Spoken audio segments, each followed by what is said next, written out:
Farhod akaning uylari. Akamiz yangi qulayotgan uylarini ko'rishga keldik.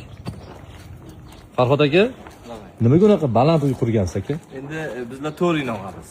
4 aka uka. 4 aka uka. Har qaysimiz bir manzil. Ha, har birlari bittadan qavatda, etajda. Birinchi qavatda kim turadi? Birinchi bir ukam bor, onam bilan. Ha, onangizning ukangiz turadilar. Birinchi qavatda. Ikkinchi qavatda-chi? Bir uka degan bor. Sonra uchinchiga katta akam. Ikkinchi qavatda ham ukalar, 3-etajda katta akangiz. O'zingizchi? 4-chi bilan balanti bor. Mansard. Tepasi mansard ham bo'ladimi? 4-etajda. Nimaga o'zingizni uyingizga deraza qo'ymadingiz? Ish bor, maqsad mayda. Ha, hali ishlari bormi? Ishlar bor. Aka, bu yerda hamma shunaqa tadbirkorlar baland uylar quradimi yoki kim xohlasami?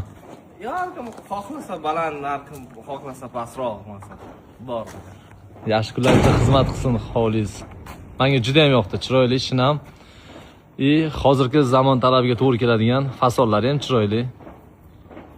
Xudo xolisa to'ylar qilsangiz kelamiz aka. Inshaalloh.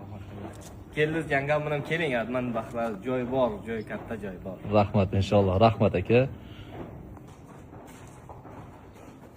Bu akam uylarining mehmonxonasi ekan, podvalda.